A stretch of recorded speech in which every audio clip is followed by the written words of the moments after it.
야구야구 김영준입니다. 중국 고전에 승패 병가지 상사라는 말이 있습니다. 원래는 1승 1패 병가지 상사의 줄임말이라고 하는데요. 당나라 황제가 싸움에서 지고 돌아온 장군에게 한 번 이기고 한 번 지는 건 병가에서 늘 있는 일이다라고 위로해준 데서 나온 말이라고 합니다. 이를 야구에 도입하면 거래 병가지 상사라는 말을 만들고 싶은데요. 트레이드에서 이기고 지는 건 늘 있는 일이라는 거죠. 하지만 유난히 많이 최고의 선수들을 놓친 팀이 있습니다. 바로 다저스입니다. 그래서 오늘은 다저스가 놓친 선수들로 최고의 팀을 만들어 봤습니다. 여기에는 다저스가 트레이드로 떠나보낸 선수들, 입단시키지 못한 선수들, 재계약하지 못한 선수들이 망라되어 있습니다. 먼저 포수는 요기 베라입니다. 엥? 베라가 왜? 하실 수도 있는데요. 세인트루이스에서 태어난 베라는 카디널스에서 뛰는 게 꿈이었습니다. 그래서 카디널스 입단 테스트를 봤는데 당시 카디널스의 단장이었던 브랜치 리키로부터 퇴짜를 받습니다. 이상하죠? 선수를 보는 눈이 누구보다 정확했던 리키가 왜 베라를 알아보지 못했을까요? 여기에는 두 가지 설이 있습니다. 하나는 리키 본인이 실패한 포수인데 자기처럼 베라의 키가 너무 작았다라는 겁니다. 다른 하나는 당시 리키가 다저스로 이직 준비를 하고 있었을 때라 일단 베라를 돌려보냈다가 자기가 다저스로 옮기고 나서 계약하려고 했는데 중간에 양키스가 나타나 채갔다는 겁니다. 베라가 좀 억지다 싶으면 피아자도 후보가 될 수 있습니다. 잘 아시다시피 피아자는 갑부인 아버지 덕에 어렸을 때 테드 윌리엄스의 지도를 받기도 했지만 드래프트조차 받을 수 없는 커뮤니티 칼리지의 일루수였습니다. 하지만 아버지의 친구가 힘을 쓰게 되죠. 바로 토미 라소다 감독이었습니다. 라소다 감독은 포수를 한 번도 본 적이 없는 피아자를 포수로 둔갑시켜서 다저스가 뽑도록 합니다. 이에 62라운드 1390순위로 뽑힌 피아자는 역대 명예전당 선수 중 드래프트에서 가장 늦게 뽑힌 선수가 됩니다. 다저스는 FA를 앞둔 피아자가 역대 최초의 1억 달러 계약을 요구하자 1998년 5월 피아자를 플로리다 말린스로 트레이드하는데요. 당시 피아자와 토드 질을 내주고 게리 셰필드, 포수 찰스 존슨, 바비 보니아, 대타 전문 짐 아이젠라이크를 받아왔던 트레이드는 여러분도 잘 기억하고 계실 겁니다. 그리고 말린스는 일주일 만에 피아자를 다시 매치로 넘기죠. 다저스는 대신 역대 최초의 1억 달러 계약을 케빈 브라운에게 쏘는데요. 피아자가 매치에 가서도 뛰어난 활약을 했던 걸 감안하면 다저스는 레전드 포수를 놓친 셈이 됐습니다. 또 한 명 다저스가 놓친 아까운 포수는 카를로스 산타나입니다. 다저스는 2008년 7월 클리브랜드에서 3루수 케이시 블레이크를 데려오는데요. 당시는 다저스가 한참 돈이 없을 때라 클리브랜드가 연봉 보조를 해줄 테니까 산타나를 줄래? 라고 한 제안을 받아들이게 됩니다. 산타나는 포수로 롱런하지 못했지만 지난 4년간 405볼넷 394 삼진을 기록하면서 여전히 공격에서의 경쟁력을 유지하고 있습니다. 그럼 이루수로 넘어가 볼까요? 다저스가 놓친 아까운 이루수는 체이스 어틀리입니다.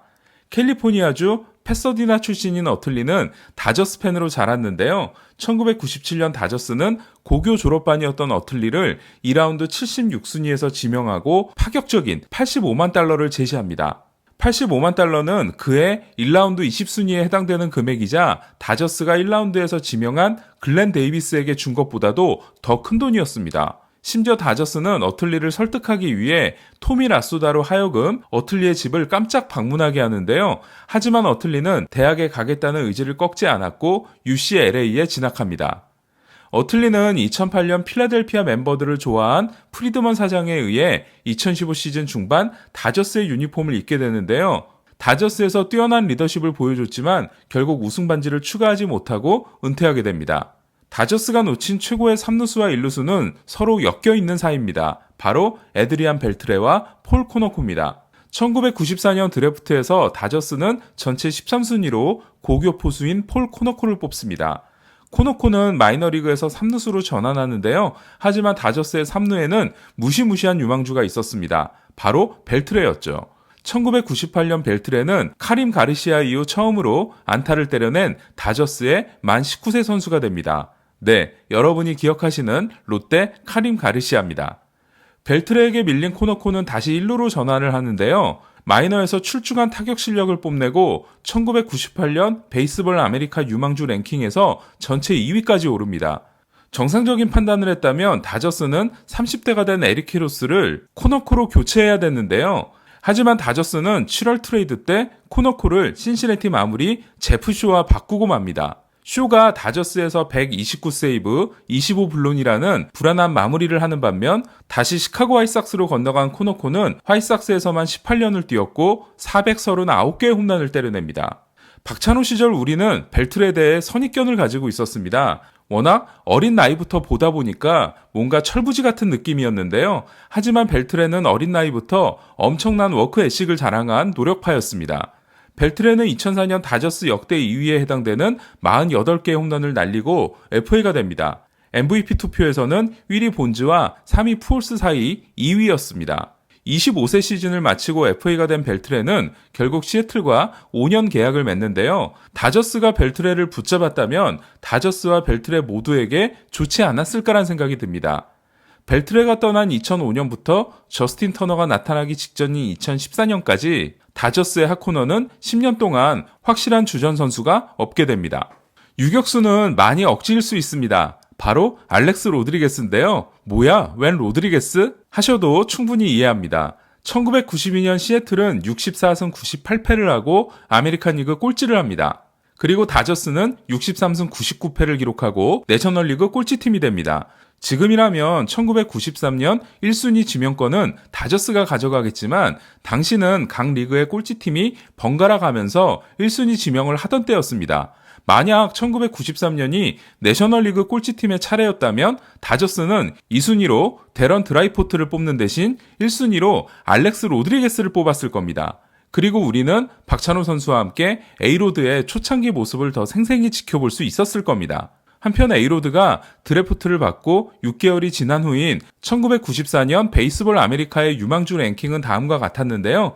1위가 클리프 플로이드, 2위가 치퍼 존스였고 5위가 카를로스 델가도, 6위가 알렉스 로드리게스, 7위가 매니 라미레스, 11위가 데런 드라이포트, 14위가 박찬호, 16위가 데릭 지터였습니다.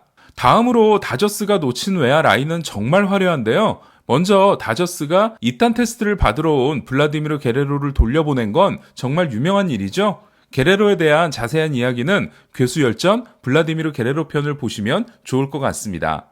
다저스는 로베르토 클레멘테도 놓치는데요. 어쩌면 다저스 역사상 가장 속쓰린 선수일지도 모르겠습니다. 다저스는 푸에르토리코에서 다저스 팬으로 자랐으며 창던지기 선수 출신인 클레멘테와 계약합니다. 클레멘테는 다저스를 워낙 좋아해서 3만 달러 제안도 거절하고 1만 달러의 다저스 유니폼을 입었습니다. 당시 다저스의 문제는 흑인 선수들을 독점하고 있다 보니 좋은 선수들이 너무 많았다라는 건데요. 이에 다저스는 클레멘테를 숨기기로 작정하고 아예 마이너리그 경기에도 내보내지 않게 됩니다. 클레멘테도 다저스를 워낙 좋아해서 이 부분을 이해하고 있었습니다.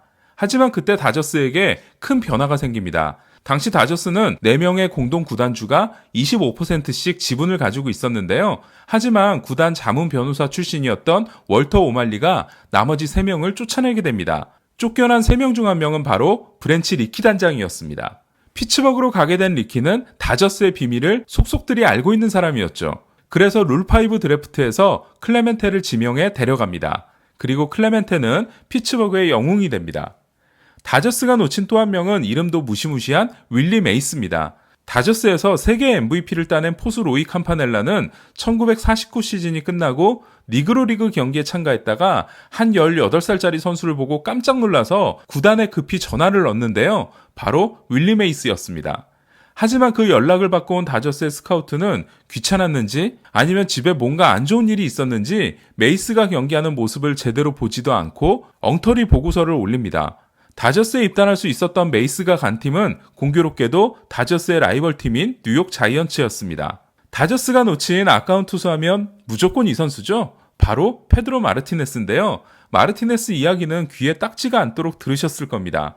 이루수가 필요했던 다저스는 1993 시즌이 끝난 후 몬트리올에서 올스타 이루수인 딜라이너 드실즈 시니어를 받아오면서 마르티네스를 내주게 되는데요. 당시 다저스가 몬트리올에게 주려고 했던 선수는 원래 에릭 캐로스였습니다.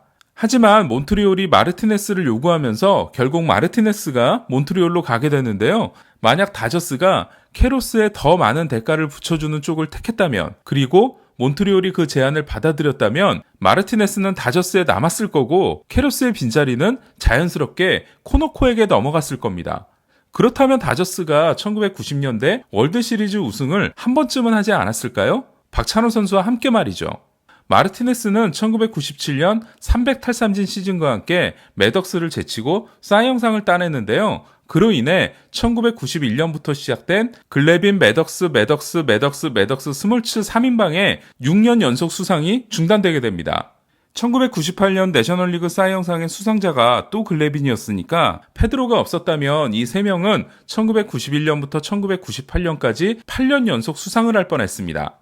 마지막으로 다저스가 놓친 아까운 마무리는 존 웨틀랜드입니다. 다저스는 마이너에서 철저하게 마무리 투수로 길러진 웨틀랜드를 1991 시즌이 끝나고 박찬호 선수에게 날아차기를 맞았던 팀 벨처와 함께 신시내티로 보냈는데요. 웨틀랜드는 다시 몬트리올로 건너가 리그 정상급에 마무리가 됩니다. 그리고 1996년 월드시리즈에서 4세이브를 올리고 MVP가 됨으로써 양키스에게 18년 만에 월드시리즈 우승을 선물합니다.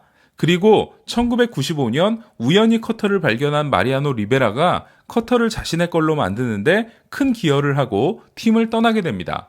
자, 이로써 우리의 라인업이 완성됐습니다. 소개를 해드리자면 포수는 요기베라, 1루수는 폴코노코, 2루수는 체이스 어틀리, 3루수는 에드리안 벨트레, 유격수는 알렉스 로드리게스, 외야수는 블라디미르 게레로, 윌리 메이스, 로베르토 클레멘테인데요.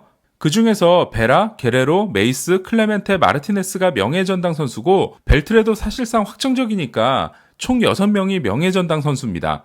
라인업을 다 채우려다 보니까 좀 억지스러운 점도 많았는데요. 그냥 재미로 봐주시면 좋을 것 같습니다. 뭐 어쩌겠습니까? 이런 거 하면서 시즌이 개막되기를 기다려야겠죠. 이상 김영준의 야구야구 영상으로 만나는 인사이드 MLB였습니다.